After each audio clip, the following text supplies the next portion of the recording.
ನಮಸ್ಕಾರ. ರಿವ್ಯೂ ಚಾನಲ್ಗೆ ಸ್ವಾಗತ. ನಾನು ಸೌಖ್ಯ ಗಾಂವ್ಕರ್. ಸಿದ್ದರಾಮಯ್ಯ ವಿರುದ್ಧ ಅಂದುಕೊಂಡಿದ್ದನ್ನ ಸಾಧಿಸೇ ಬಿಟ್ರ ಡಿಕೆ ಶಿವಕುಮಾರ್. ಹೈಕಮಾಂಡ್ ಮುದ್ರೆ ಒತ್ತಿಸಿಕೊಳ್ಳುವ ಮೂಲಕ ಲೋಕಸಭಾ ಚುನಾವಣೆ ಹೊಸ್ತಿಲಲ್ಲಿ ಬಣಜಗಳ ಜಟಾಪಟಿ, ಇಬ್ಬರ ನಡುವಿನ ಪವರ್ ವಾರ್ ಜೋರಾಗಿರೋ ಹೊತ್ತಲ್ಲಿ ಈಗೊಂದು ಮಹತ್ವದ ಬೆಳವಣಿಗೆ, ಕೈಪಾಳ್ಯದಲ್ಲಿ ಕಿಡಿ ಹೊತ್ತಿಸಬಹುದಾದ ಬೆಳವಣಿಗೆ ನಡೀತಾ ಇದೆ. ಏನದು ಹಾಗಾದ್ರೆ?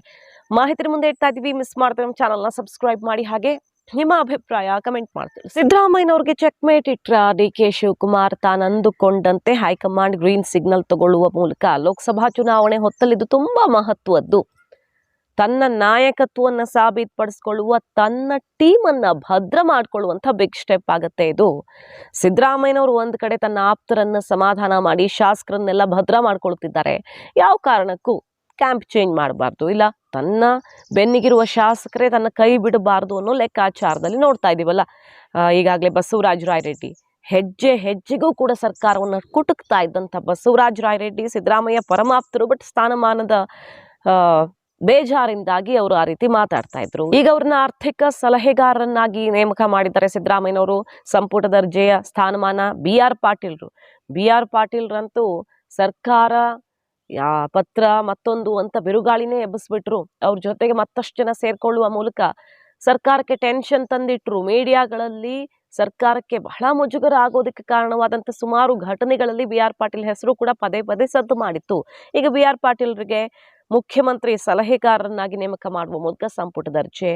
ಆರ್ ವಿ ದೇಶಪಾಂಡೆ ತುಂಬಾ ಹಿರಿಯರು ಇರೋದ್ರಲ್ಲಿ ಬಹಳ ಸೀನಿಯರ್ ಒಬ್ರು, ಏನು ಸ್ಥಾನಮಾನ ಸಿಕ್ಕಿಲ್ಲ ಅನ್ನೋ ಬೇಜಾರಲ್ಲಿದ್ದ ಆರ್ ವಿ ದೇಶಪಾಂಡೆ ಅವರಿಗೆ ಈಗ ಸುಧಾರಣಾ ಆಯೋಗದ ಅಧ್ಯಕ್ಷರನ್ನಾಗಿ ನೇಮಕ ಮಾಡಲಾಗಿದೆ. ಎಲ್ಲ ಸಿದ್ದರಾಮಯ್ಯನವರ ಆಪ್ತ ವಲಯದಲ್ಲಿ ಗುರುತಿಸ್ಕೊಂಡಿದ್ದವ್ರೆ, ಬಟ್ ಸ್ಥಾನಮಾನ ಸಿಗದೆ ಬೇಸರಗೊಂಡಿದ್ರು.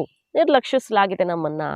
ಡಿ ಕೆ ಕ್ಯಾಂಪ್ ನಮ್ಮನ್ನು ಟಾರ್ಗೆಟ್ ಮಾಡೋದಕ್ಕೆ ಮತ್ತಷ್ಟು ಅನುಕೂಲ ಆಗ್ತದೆ ಈ ಮೂಲಕ ಅನ್ನುವ ಬೇಜಾರಿತ್ತು.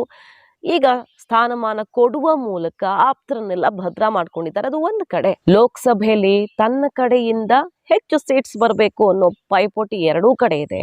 ಅದಾದ ಮೇಲೆ ರಾಜ್ಯ ಕಾಂಗ್ರೆಸ್ನಲ್ಲಿ ಏನಾದರೂ ಬದಲಾವಣೆ ಆಗತ್ತಾ, ಅಧಿಕಾರ ಹಂಚಿಕೆ ಸೂತ್ರ ಮತ್ತೊಂದು ಅನ್ನುವಂಥ ಲೆಕ್ಕಾಚಾರಗಳಿವೆ.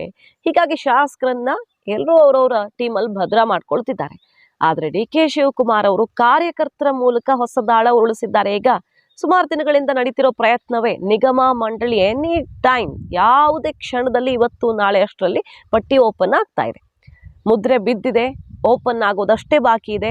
ಬರೀ ಶಾಸಕರಷ್ಟೇ ಪಾಸ್ ಮಾಡಿಸ್ಕೊಂಡು ಬಂದಿದ್ರು ಸಿದ್ದರಾಮಯ್ಯನವರು. ಆದರೆ ಕೊನೆ ಕ್ಷಣದ ಟ್ವಿಸ್ಟ್ ಅನ್ನುವಂತೆ ಡಿ ಕೆ ಶಿವಕುಮಾರ್ ಅವರ ಪ್ರಯತ್ನ ಫಲ ಕೊಟ್ಟಿದ್ದು. ಕಾರ್ಯಕರ್ತರಿಗೂ ಕೂಡ ಮೊದಲ ಪಟ್ಟಿಯಲ್ಲೇ, ಅಂದ್ರೆ ಮೊದಲ ಹಂತದಲ್ಲೇ ಅವಕಾಶ ಮಾಡಿಕೊಡೋ ದಟ್ಟ ಸಾಧ್ಯತೆಗಳಿವೆ. ಮೊನ್ನೆ ಅಷ್ಟೇ ಸಿದ್ದರಾಮಯ್ಯನವರು ಕಳಿಸ್ಕೊಟ್ಟ ಹೆಸರುಗಳನ್ನ ಹೈಕಮಾಂಡ್ ವಾಪಸ್ ಕಳಿಸಿದ ಬಗ್ಗೆ, ಕೆಲವು ಕಾರ್ಯಕರ್ತರನ್ನು ಸೇರಿಸಿ ಅಂತ ಇನ್ಸ್ಟ್ರಕ್ಷನ್ ಕೊಟ್ಟ ಬಗ್ಗೆ ಸುದ್ದಿ ಆಗಿತ್ತು. ಬಟ್ ಫೈನಲ್ ಪಟ್ಟಿ ಇನ್ನು ಹೊರಬಿದ್ದಿಲ್ಲ, ಅನೌನ್ಸ್ಮೆಂಟ್ ಆಗಿಲ್ಲ. ಈ ಅನೌನ್ಸ್ಮೆಂಟ್ ಅಲ್ಲಿ ಕಾರ್ಯಕರ್ತರ ಹೆಸರು ಕೂಡ ಸೇರಿದೆ ಅಂತ ಹೇಳಲಾಗ್ತಾ ಇದೆ. ಇದಾಗ್ಬಿಟ್ರೆ ಕೆಪಿಸಿಸಿ ಅಧ್ಯಕ್ಷರಾಗಿ ಡಿ ಕೆ ಶಿವಕುಮಾರ್ ದೊಡ್ಡ ಬದಲಾವಣೆಗೆ ನಾಂದಿ ಹಾಡದಂತಾಗತ್ತೆ. ಮೊದಲ ಹಂತದಲ್ಲೇ ಕಾರ್ಯಕರ್ತರಿಗೆ ಅವಕಾಶ ಕೊಡಿಸುವ ಮೂಲಕ ಸಿದ್ದರಾಮಯ್ಯನವರಿಗೆ ಎದುರು ಡಿ ಕೆ ಕೈ ಮೇಲಾದಂತೆಯೇ. ಪಕ್ಷದ ನಿಜವಾದ ಬಲವೇ ಕಾರ್ಯಕರ್ತರು ಅನ್ನುವ ದಾಳವನ್ನು ಉಳಿಸುವ ಮೂಲಕ ಡಿ ಕೆ ಶಿವಕುಮಾರ್ ಅವರು ಪಕ್ಷದಲ್ಲಿ ನನ್ನ ನಾಯಕತ್ವ ಏನು, ನಾನು ಏನು ಬದಲಾವಣೆ ತರಬಲ್ಲೆ ಅನ್ನುವಂಥ ಒಂದು ಬಿಗ್ ಮೆಸೇಜ್ ತಲುಪಿಸೋದಕ್ಕೆ ಹೊರಟಿದ್ದಾರೆ. ಹೈಕಮಾಂಡ್ ಈಗ ಅಂದುಕೊಂಡಂತೆ ಡಿ ಕೆ ಪಟ್ಟಿಗೆ ಮುದ್ರೆ ಒತ್ತು ಬಿಟ್ರೆ ಇನ್ನೇನು ಹೊರಬೀಳತ್ತೆ. ಇವತ್ತು ನಾಳೆ ಕೌಂಟ್ ಡೌನ್ ಶುರುವಾಗಿರೋದು ಆ ಹೆಸರುಗಳು ಪ್ರಕಟ ಆಗೋದಕ್ಕೆ. ಅದಾಗ್ಬಿಟ್ರೆ ನಿಜಕ್ಕೂ ಡಿ ಕೆ ಶಿವಕುಮಾರ್ ಅವ್ರಿಗೆ ದೊಡ್ಡ ಬಲ ಬಂದಂತೆ ಆಗತ್ತೆ. ಈಗ ಅಷ್ಟೇ ಅಲ್ಲ, ಆಶ್ರಯ ಸಮಿತಿ ಇನ್ನಿತರ ಎಲ್ಲೆಲ್ಲಿ ಸ್ಥಾನಮಾನಗಳೀಗ ಬದಲಾವಣೆ ಅಥವಾ ಭರ್ತಿ ಕಾದಿದೆಯೋ, ಸದ್ಯದಲ್ಲಿಯೇ ಅಂಥದ್ದೊಂದು ಸರ್ಜರಿ ಮಾಡೋದಕ್ಕೆ ನಿರ್ಧಾರ ಆಗಿದೆಯೋ, ಅಲ್ಲೆಲ್ಲ ಕಾರ್ಯಕರ್ತರೇ ಪಾಸ್ ಆಗಬೇಕು ಅನ್ನೋ ಪಟ್ಟು ಹಿಡಿದು ಕೂತಿದ್ದಾರೆ. ಮತ್ತೊಮ್ಮೆ ಜಟಾಪಟಿ ಜೋರಾಗಿದೆ. ಸೊ ಡಿ ಕೆ ಶಿವಕುಮಾರ್ ಅವರು ಒಂದಿಷ್ಟು ಶಾಸಕರ ಬಲವನ್ನು ಪಡ್ಕೊಂಡಿದ್ದು, ಅದರ ಜೊತೆಗೆ ಕಾರ್ಯಕರ್ತರ ಬೆಂಬಲ, ಈ ಮೂಲಕ ಲೋಕಸಭೆ ಮುಗಿಯೋಷ್ಟೊತ್ತಿಗೆ ಕುರ್ಚಿ ಟಾರ್ಗೆಟ್ ಅನ್ನ ತಲುಪೋದಿಕ್ಕೆ ದಾರಿಯನ್ನ ಸುಗಮ ಮಾಡ್ಕೊಳ್ಳೋ ತರ ಕಾಣಿಸ್ತಾ ಇದೆ. ಈಗಿದು ಮತ್ತೊಂದು ಸುತ್ತಿನ ಕಿಡಿ ಹೊತ್ತಿಸಲಿದೆಯಾ ರಾಜ್ಯ ಕೈಪಾಳ್ಯದಲ್ಲಿ? ಒಂದ್ಸಲ ಮಧ್ಯದಲ್ಲಿ ಸಿಎಂ ಡಿಸಿಎಂ ವಾರ್ ಜೋರಾಯ್ತು. ಈಗಲೂ ಸಿದ್ದರಾಮಯ್ಯ ಪರಮಾಪ್ತ ನಾಯಕರು ಸತೀಶ್ ಜಾರಕಿಹೊಳಿ ಇನ್ನಿತರರು ಜಾತಿವಾರು DCM ಬೇಕೇ ಬೇಕು ಅಂತ ಪಟ್ಟು ಹಿಡಿದಿರೋದ್ರಲ್ಲಿ ಇದು ಕೂಡ ಪ್ರಮುಖ ಕಾರಣ ಇರುತ್ತೆ. DK ಶಿವಕುಮಾರ್ ವಿರುದ್ಧ ಬೇರೆ ನಾಯಕರು ಮುಗಿಬಿದ್ದಿರೋದ್ರ ಹಿಂದೆ. ಈ ನಡುವೆ ಯಾರೇನೇ ಮಾಡಿದ್ರೂ ಕೂಡ ತನ್ನ ಟಾರ್ಗೆಟ್ ಮಿಸ್ ಆಗಲ್ಲ ಅಂತ ವೇಗದಲ್ಲಿದ್ದಾರೆ DK. ಹಲವರಿಗೆ ಇದು ನುಂಗಲಾರ್ದ ತುತ್ತಾಗಿದೆ. ಮಾಹಿತಿ ನಿಮ್ಗೆ ಇಷ್ಟ ಆಗಿದ್ರೆ ಮಿಸ್ ಮಾಡಿದ್ರೆ ನಮ್ಮ ಚಾನಲ್ನ ಸಬ್ಸ್ಕ್ರೈಬ್ ಮಾಡಿ, ಹಾಗೆ ನಿಮ್ಮ ಅಭಿಪ್ರಾಯ ಕಮೆಂಟ್ ಮಾಡಿ ತಿಳಿಸಿ. Thank you.